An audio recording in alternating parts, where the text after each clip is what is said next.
El libro de Isaías, esta profeta de Dios, este título que le he puesto es ¿Cómo se prolonga la vida de Cristo en nuestra generación? Isaías capítulo 53, vamos a leer los versos del 1 al 3 primeramente. Dice: ¿quién ha creído a nuestro mensaje? ¿A quién ha revelado el Señor su brazo poderoso? Mi siervo creció en la presencia del Señor como un tierno brote verde, como raíz en tierra seca. No había nada hermoso ni majestuoso a su aspecto, nada que nos atrajera hacia él. Fue despreciado y rechazado, hombre de dolores, conocedor del dolor más profundo. Nosotros le dimos la espalda, desviamos la mirada, fue despreciado y no nos importó. Cristo de la gloria, aún estando ahí, él decía: yo soy el Hijo del Dios, yo soy el Hijo del hombre, y no le creyeron a los suyos. Él no vino a un pueblo extraño. Este pueblo fue preparado, hermanos, con mucho tiempo de anticipación. Los profetas habían hablado de Jesús, las escrituras habían hablado de Jesús. Lo que existía conocido en ese mundo había hablado ya de Jesús. Había toda una forma, hermanos, inclusive ritual de sacerdotes, el templo, todo anunciaba que había de venir. Y en el momento en que Jesús aparece, hermanos, se encuentra con la gran multitud que creyeron en él, hasta donde la narración bíblica nos cuenta: de principio aquellos 12, de principio una gran multitud, en el milagro extraordinario de los panes y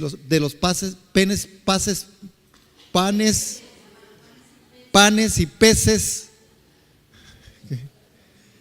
Y al final, hermanos, cuando esto sucede, Jesús vuelve al otro lado del mar y al final se vuelve a encontrar con una multitud, se vuelve a encontrar con otro grupo de personas queriéndole por lo que él les daba. Eso no es amor, eso es necesidad. Y yo creo que no es un problema menor para nosotros hoy.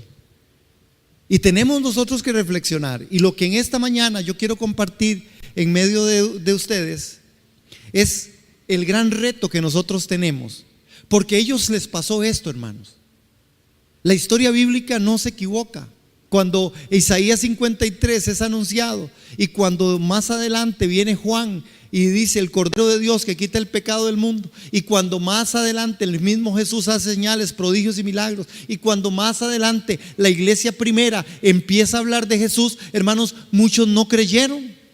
Y hoy nosotros entonces tenemos un gran reto. Hubo un rechazo triple. A ver. Okay. Hubo un rechazo triple, hermanos. Rechazaban con sus palabras su anuncio y sus obras, el brazo de Jehová. Veas especialmente en Juan, y quiero que vayamos ahí, Juan capítulo 12, verso 37 al 40. Vean lo que dice Juan. Estamos ahí, hermanos, vamos en carrerita a Juan capítulo 12, verso 37 al 40. Es un pasaje. Pero a pesar, bueno, leamos donde empieza el 37 arriba, creo que. Estas cosas habló Jesús y se fue y se ocultó de ellos. Pero a pesar de que había hecho tantas señales delante de ellos, no creían en él.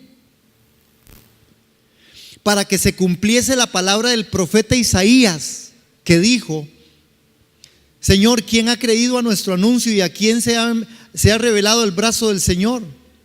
Por eso no podían creer, porque también dijo Isaías: cegó los ojos de ellos y endureció su corazón, para que no vean con los ojos y entiendan con el corazón y se conviertan y Él los sane. Hermanos, aquí es profundo este tema de la incredulidad, para que se cumpliese una profecía. Jesús se oculta de ellos, hermanos, porque había una advertencia que desde el principio el profeta ya había dicho, hermanos, 700 y resto de años, 450 años viene esta profecía de Isaías. Hermanos, se advierte que el profeta respecto a esta dureza de corazón. Hay un tercer foco de rechazo de su persona. Hermanos, este tercer foco del rechazo de la persona de Cristo es que dice Isaías en capítulo 53, en el verso 2, que Él no nació en un palacio, que nació en un establo en Belén, que creció despreciado el pueblo de Nazaret. Es decir, Él dijo, no había un aspecto bonito, era como muy pequeño, era un retorno, era un renuevo, era algo pequeñito. Hermanos, la palabra renuevo significa literalmente un pequeño arbusto, tal como él brotaría de una rama baja. Y en otras palabras, Cristo no era un gran árbol, sino un arbusto humilde. En Isaías capítulo 11 también el profeta había anunciado, cuando apareció a la nación estaba espiritualmente desolada y seca. Tenían su forma de religión, pero no tenían vida, hermanos. Debido a que él trajo vida, le rechazaron. Qué hombre más asombroso, hermanos. Y sin embargo divino, esto ofendió a los judíos. Lo que Jesús hacía ofendía. Y Jesús hizo más cosas, como dice la escritura, que ni hay libros alcanzarían para poner todo lo que él hizo y todas sus palabras. ¿Por qué fue rechazado? Ahora, y aquí es donde yo creo que yo empiezo. El reto.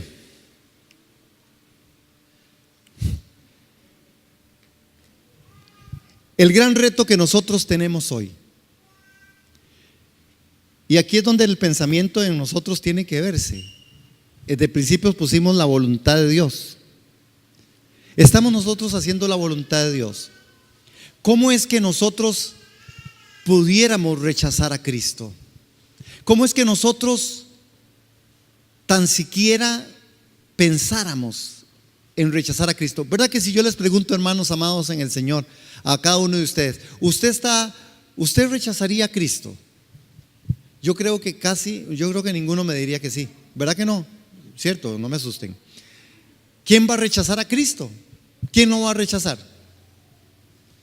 Es más, usted hoy vaya afuera, hermanos, si el mundo es tan abierto que son muy pocos los que dicen yo no quiero saber nada de Jesús o yo no quiero saber nada de Dios.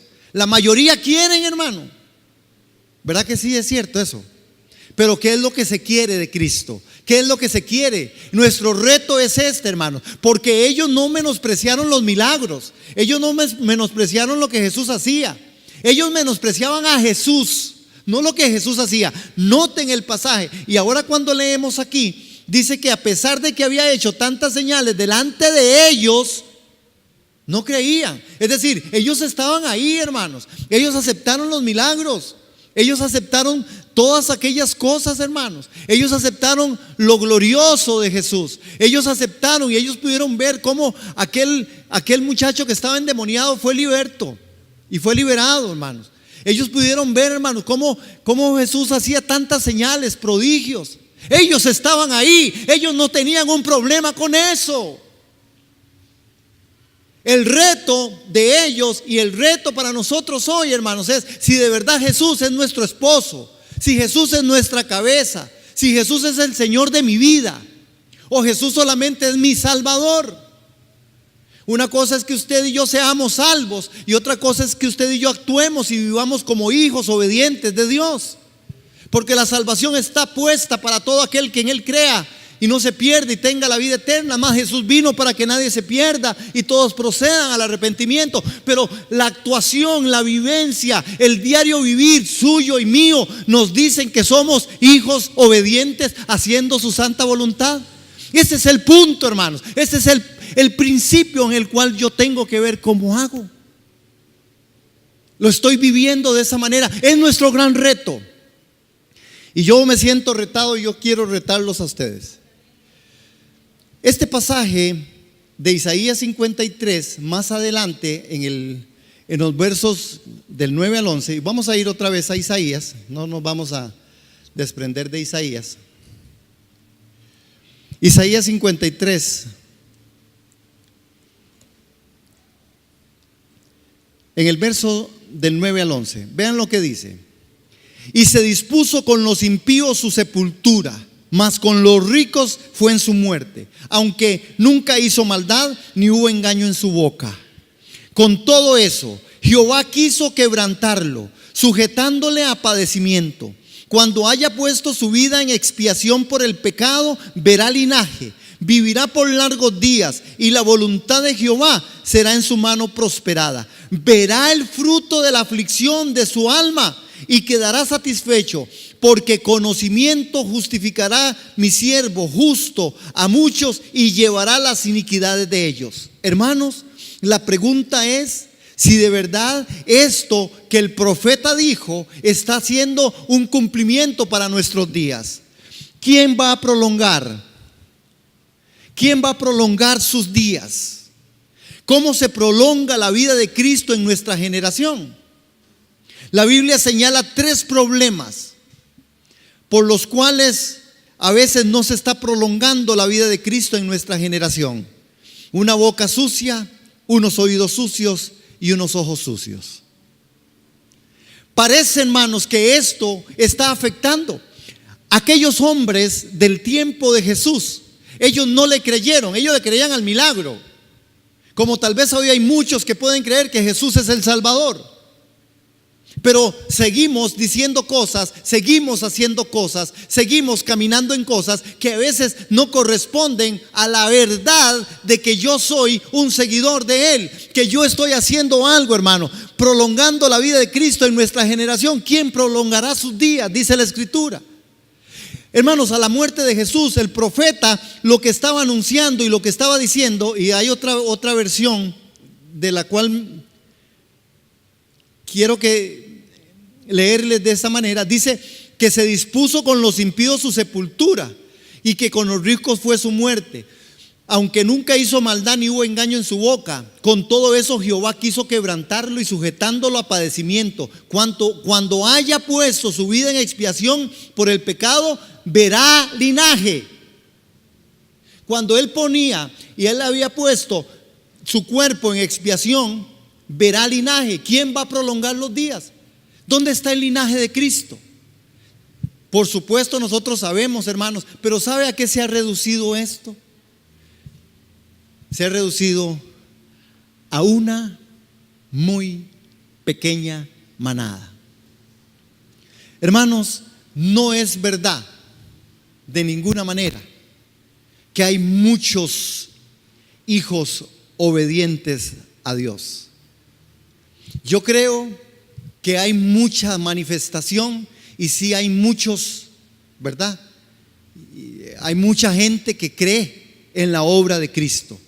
Yo creo que hay mucho de un cristianismo que se pronuncia, que se dice. Es más, uno a veces se queda asombrado, no sé si a ustedes les pasa, de oír a la gran mayoría de gente que dicen que sí son cristianos. ¿Les ha pasado, hermanos? Y usted dice, pero entonces ¿a quién le vamos a predicar aquí? ¿A quién le vamos a predicar?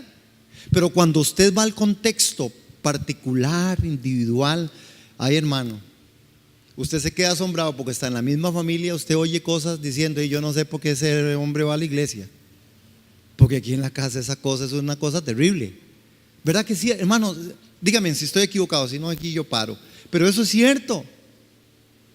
Personas que se dicen ser, que en el mismo núcleo familiar usted no podría responder si de verdad son. Este es un problema, porque nominalmente llamarse cristiano, hermanos, es muy fácil. Vivencialmente llamarse cristiano, hijo de Dios, tiene que ver con otra cosa. Tiene que ver con la aceptación de muchas formas. Y la Biblia señala esos 3 problemas que yo quiero enunciarlos, porque nosotros estamos retados en esta mañana a prolongar los días de Dios, a prolongar la imagen de Cristo, a prolongar a Cristo. Isaías 53 es clarísimo, hermanos, cuando dice que fue despreciado y rechazado, que se dispuso con los impíos la sepultura. Jesús pagó el mayor precio para encontrarse con un propósito. Dice, cuando haya puesto su vida en expiación por el pecado, verá linaje, vivirá por largos días y la voluntad de Jehová será en su mano prosperada. Verá el fruto de la aflicción de su alma y quedará satisfecho. Yo creo que esta profecía es una verdad. sí va a quedar satisfecho. El Padre está satisfecho con la obra del Hijo, hermano, pero hay algo más. Y en esta obra del Hijo nosotros estamos incluidos. Una iglesia santa, una esposa del Cordero, una novia sin mancha y sin arruga. Este es el gran reto que nosotros tenemos, hermanos. Y necesitamos ir a la victoria. Necesitamos de verdad, hermanos, ganar esta batalla. Nosotros tenemos todas las capacidades humanas, mentales, hermanos, emocionales, sentimentales. No sé qué digo más de Señor Jesús, intelectuales, para poder hacer lo que Él quiere que nosotros hagamos, estar en su santa voluntad. Él dice que en su voluntad lo quebrantó. ¿Saben, hermanos? 3 aspectos de la voluntad de Dios. No están en el bosquejo, pero sí creo que es importante. La voluntad de Dios tiene que discernirse y saberse de esta manera. 1, hay una voluntad de Dios que es la voluntad, esa voluntad en la cual se convierte en una ley. La voluntad de Dios como ley es el David quien habla en los salmos con respecto a que en tu ley, dice, hacer cumplir tu ley es hacer tu voluntad. Entonces la voluntad de Dios como ley, la voluntad de Dios como lo establecido, la voluntad de Dios como lo decretado por Dios. Esa es una forma de la voluntad de Dios. La segunda forma de la voluntad de Dios es la voluntad que es perfecta. Esa voluntad perfecta es cuando Dios viene y anuncia de una manera particular, individual, específica, y esa voluntad se complace, se da y se realiza. Se llama la voluntad perfecta de Dios. Cuando Jesús vino, cumplió la voluntad perfecta. Él fue crucificado, muerto, sepultado y resucitado porque la voluntad de Dios perfecta se cumplió. Pero hay otra voluntad, y la voluntad de Dios es la voluntad permisiva. ¿Cómo se llama? Esa es la que normalmente sucede. Es cuando nosotros vemos tanto mal, tantas formas feas y horribles en el mundo. Es cuando vemos tantas crisis y situaciones. La voluntad permisiva. ¿Por qué? Porque ahí es donde nosotros nos encontramos con un problema. Porque al final, hermanos, si usted y yo no sabemos entender la voluntad de Dios, en nuestra parte permisiva, Dios permite en su soberanía que muchas cosas ocurran. Dios puede sanarme, Dios puede libertarme, Dios puede traer, hermanos, de un chasquido todo a perfección. Mas en su voluntad permisiva muchas veces nosotros, hermanos, los seres humanos, metemos nuestra conducta, metemos nuestra forma, nos desviamos. El mejor de los casos, o uno de los casos, es Jonás.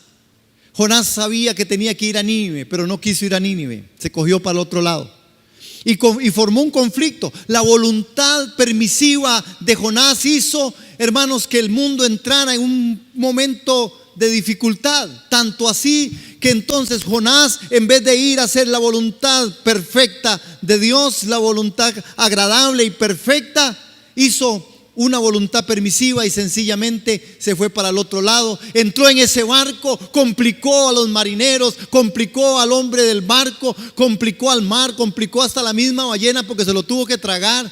Es decir, fue todo un conflicto, hermanos, por no querer hacer la voluntad de Dios. Sin embargo, al final de la jornada Dios permitió y Jonás fue vomitado en la costa, y Jonás hizo lo que Dios de principio le tenía que hacer. Pero nos pasa a nosotros, hermanos, la voluntad permisiva, porque usted y yo a veces corremos hacia otro norte, corremos hacia otra situación, y entonces quedamos expuestos y complicamos la vida de todo el mundo.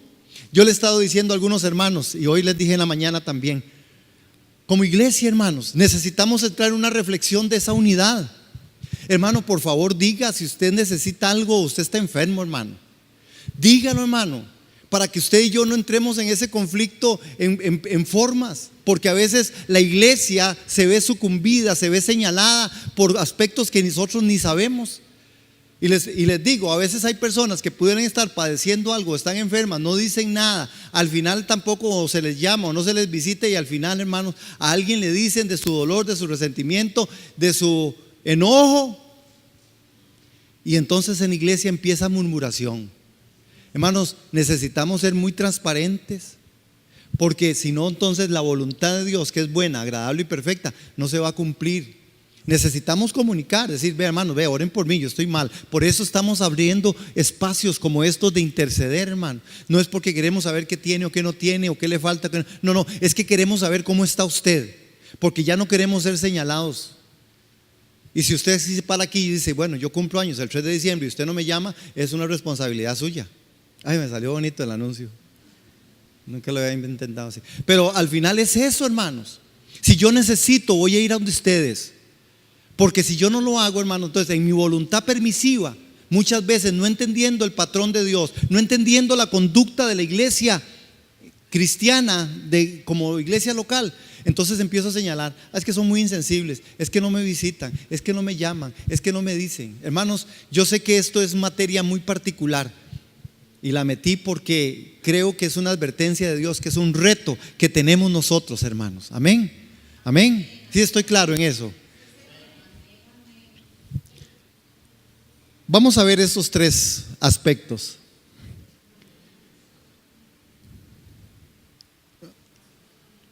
Ok, número 1, una boca sucia.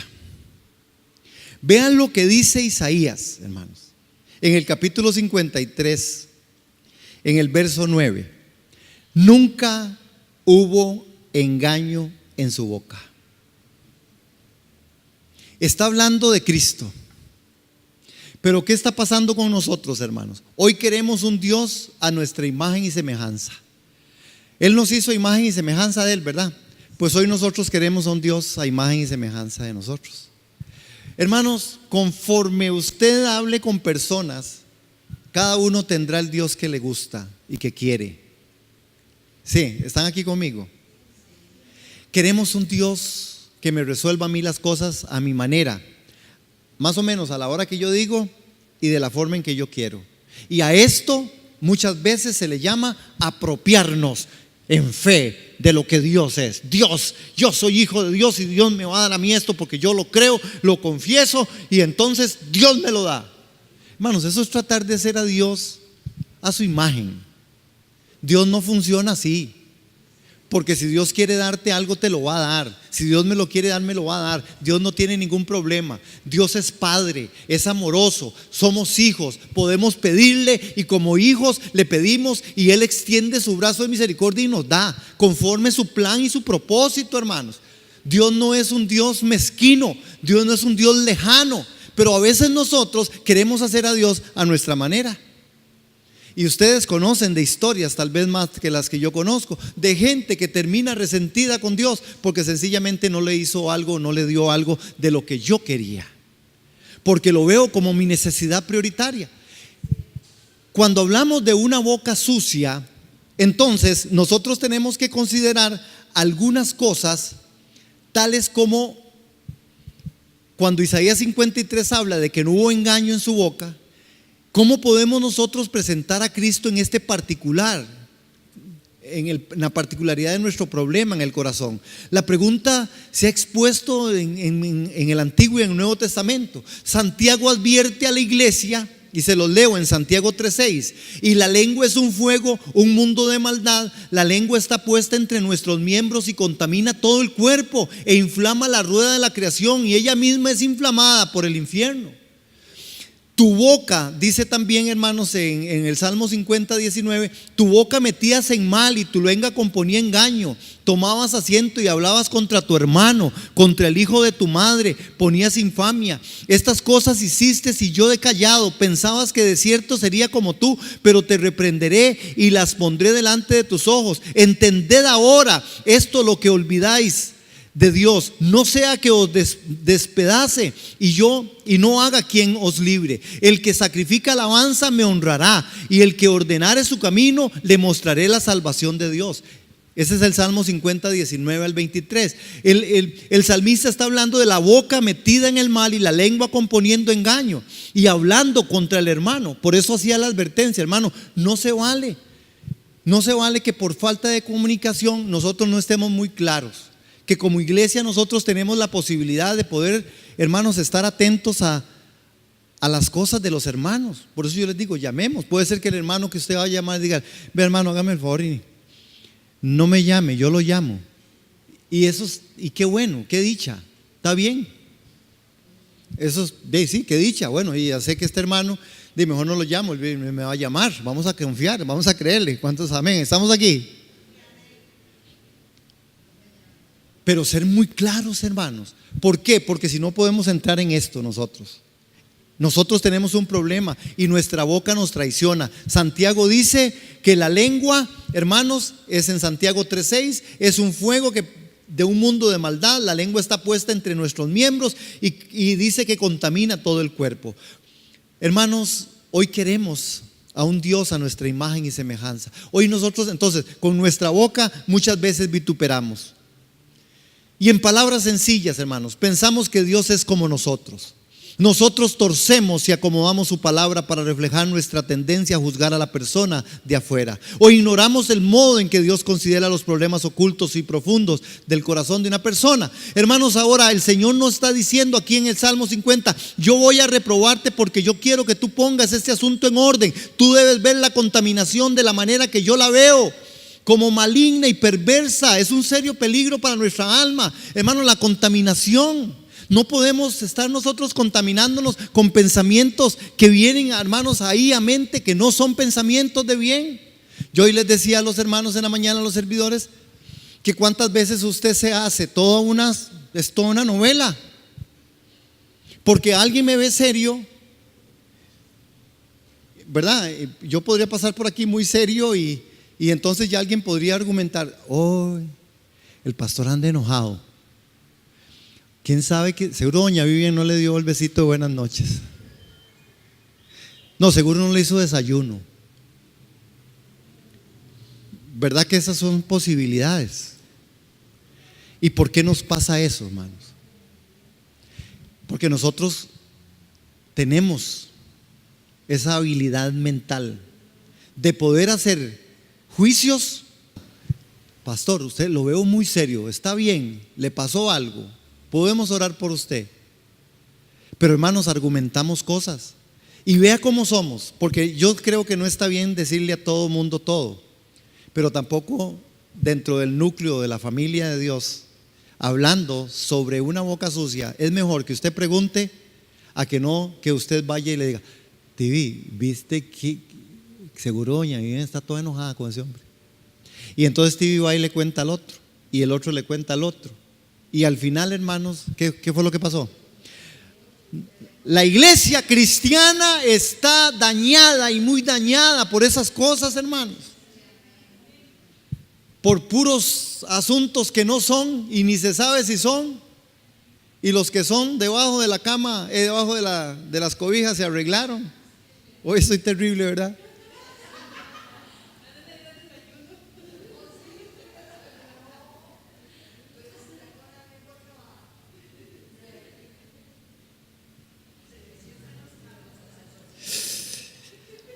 Es que, hermanos, yo creo que a veces es mejor que se le enrede a uno todo lo que se llama boca, a ver si uno piensa lo que va a decir, porque se le enreda a uno la boca. ¿Sabe por qué? Por hablar muy rápido.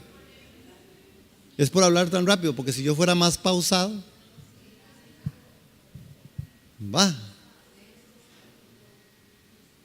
cuidemos nuestra boca, porque si nosotros queremos entrar en el aspecto de nuestro reto de esta mañana, el cual implica, hermanos, de verdad prolongar la vida de Cristo en nuestra generación. Hermanos, yo no sé, y usted piénselo así se lo pongo y corro ahora. Piense si los hijos, nuestros nietos o los nietos querrán ser cristianos a nuestro ejemplo y a nuestro caminar. Pensemos si los jóvenes están siendo atraídos por la iglesia que en este momento está. Pensemos, hermanos, si nosotros con los dichos de nuestra boca a veces estamos perjudicando y no estamos prolongando la vida de Cristo. ¿Cuántos padres se sienten defraudados y decepcionados por sus hijos? porque se les ha moldeado, se les ha enseñado y han tomado otro camino. ¿Verdad que es muy triste? Bueno, lo segundo es también los oídos. Vean lo que dice Isaías en capítulo 50, verso 4 y 5, hermanos. ¿Qué dice? Voy ahí, estamos ahí. Jehová el Señor me dio lengua de sabios para saber hablar palabras al cansado. Despertará mañana tras mañana, despertará mi oído para que oiga como los sabios. Jehová el Señor me abrió el oído y yo no fui rebelde, ni me volví atrás. Hermanos, despertará mi oído para que oiga como los sabios. Jehová el Señor me abrió el oído y yo no fui rebelde, ni me volví atrás. Hermanos, los propios discípulos de Jesús tenían los oídos contaminados. Y en una ocasión Él les dijo: haced que os penetren bien en los oídos estas palabras, porque acontecerá que el Hijo del Hombre será entregado en manos de los hombres. Eso está en Lucas 9:44. Y quiero que vamos a Lucas, hermanos. Vamos a Lucas, porque este ejemplo es un ejemplo de a veces de nuestros oídos sucios. A los discípulos le pasó, y el reto de nosotros esta mañana es salir de aquí sabiendo que nuestros oídos están oyendo correctamente, que nuestra boca está hablando de forma adecuada y correcta. Lucas capítulo 9, verso 44. ¿Estamos ahí? Vean lo que Jesús anuncia, les dice: y maravillándose todos de todas las cosas que hacía, dijo a sus discípulos, verso 44, haced que os penetren bien en los oídos estas palabras. ¿A dónde hay que penetrar bien eso? En los oídos esas palabras, porque acontecerá que el Hijo del Hombre será entregado en manos de los hombres. Vean el verso 45, hermanos. Mas ellos no entendían estas palabras, pues las estaban veladas para que no las entendiese, y temían preguntar sobre estas palabras. Entonces, hermanos, vea lo que Jesús les está diciendo. Oigan bien esto. Y yo quiero que usted note algo, hermano, porque si bien es cierto, esta palabra estaba vedada para ellos, o no abierta, pero Jesús no les estaba diciendo que entendieran lo que significaba eso. Hermanos, una cosa es que usted y yo no entendamos algo, y otra cosa es que usted no obedezca a lo que el mandato de la palabra es. Yo no entiendo todas las cosas de la Escritura, pero yo puedo ser obediente a todas las cosas de la Escritura. Y Jesús le está diciendo a los discípulos: oigan bien, penetren bien esto, yo voy a ser entregado. Para ellos aquello no estaba revelado, aquello no estaba listo. Pero vean, hermanos, Él está diciendo, en otras palabras, pongan mucha atención, porque les voy a dar una revelación importante. Yo voy a ser crucificado. Ahora que esto penetre profundo en sus oídos, es algo que usted necesita saber. Jesús nunca había sido tan enfático a sus discípulos. Él nunca había dicho que estas palabras penetren a ustedes. Si han oído alguna vez lo que he dicho, escúchalo ahora. ¿Y cómo reaccionaron ellos? La Escritura dice en verso 45: ellos no entendían esas palabras porque no pudieron oír lo que su maestro les decía. Bueno, porque sus oídos habían sido manchados con el interés personal. Había un interés personal. Y véanlo en el texto inmediatamente. ¿Cuál es la discusión de ellos? Había un asunto de importancia personal. Y en el verso 46 dice: y entonces entraron en discusión sobre quién de ellos sería el mayor. Ay, no, así cualquiera entiende. Ellos tenían su corazón en otra cosa. Ellos tenían su pensamiento en otra cosa. Jesús está diciendo, la Escritura a nosotros nos dice: cuidado con sus oídos sucios, hermano. Cuidado con lo que usted está oyendo, porque lo que usted y yo oímos de las Escrituras es para obedecerlo, no es para entenderlo. Hay cosas que no, las reveladas son para los hijos. Hay cosas que no son reveladas, pero porque no sean reveladas, no significa que yo no puedo caminar en eso. Tal vez usted no pueda entender por qué eso usted tiene que dar, pero si usted obedece a Dios, Dios le va a explicar en el camino por qué usted tiene que dar, porque usted tiene que orar, porque usted tiene que congregarse, porque usted tiene que ser santo. Bueno, pero si nosotros metemos, y con los discípulos, hermanos, vean, había un interés personal. Sus oídos estaban contaminados con algo que ellos querían. Nos pasa en el cristianismo, y nuestro reto es romper estas barreras. Nuestro reto es romper estos puntos de partida, hermanos, y que nosotros tengamos de verdad una boca que hable sabiduría, inteligencia espiritual, una boca que hable con salmos, con himnos, con cánticos espirituales, un oído que oiga atentamente, un oído inclinado. Es un corazón que se extiende a Dios, un oído que escucha la voz de Dios, es un corazón que se abre para la santidad de Dios. El tercero y el último, unos ojos. Cuando pase eso, los ojos vendrán. Unos ojos sucios. Dios le hará entender diligente el temor de Jehová. No juzgará según la vista de sus ojos, ni arguirá por los que oigan sus oídos. Hermanos, mi visión literal va a impedir mi visión espiritual. Hermanos, volvemos otra vez a la profecía de Isaías. Él le va a entender diligentemente, hermanos, porque la visión literal va a impedir la visión espiritual. Eso ensucia mis ojos. Jesús advierte que este mismo pecado en Juan capítulo 7, en verso 24, no juzguéis según las apariencias, sino juzgad con justo juicio. Y aquí es otro punto importante, hermanos, de lo que nosotros vemos, porque lo que nosotros percibimos por estos ojos es muy importante. No dice la escritura que usted no juzgue, dice juzgue justa y rectamente. ¿Qué dice? Juzgue, ¿y qué? Juzga justo, con justo juicio. Yo debo juzgar con justo juicio, porque muchas veces, hermanos, y el adagio popular es: lo que se ve no se pregunta. Porque si usted tiene una cara larga y esa no es su cara, usted puede juzgar justamente y puede decir: hermana, yo veo en su rostro, en su cara, en su gesticulación, en su comunicación no verbal, que estás molesta, estás enojada. ¿Me está juzgando? No estoy juzgando, le estoy viendo la cara. Porque a veces somos muy así. No me juzgue, ¿verdad? Más pasa, no en el matrimonio de nosotros, en otros matrimonios muy lejos de aquí. Entonces usted, ¿qué? ¿Estás molesta?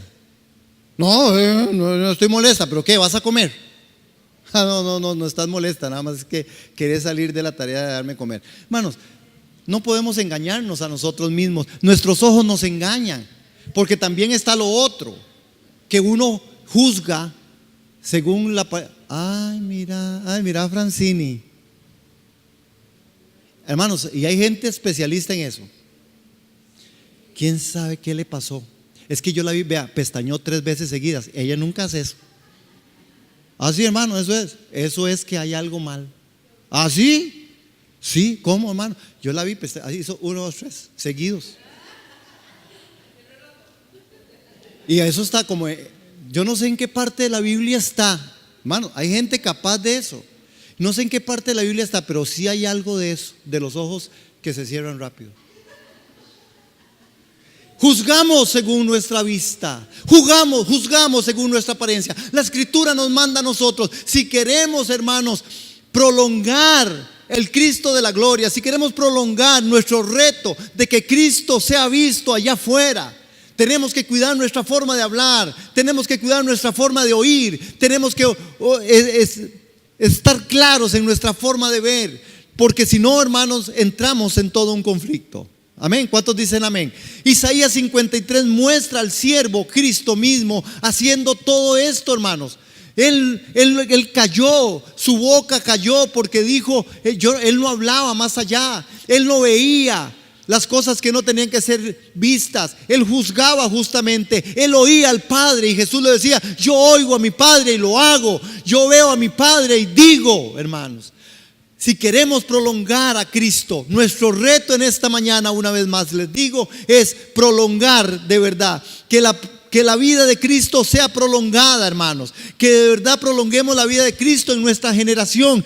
Hermanos, yo estoy asustado y no importa, mientras Dios no se asuste, Dios sigue sentado en su trono, pero a mí sí me asusta, hermanos, de ver muchas veces que la gente no quiere mucho con la iglesia.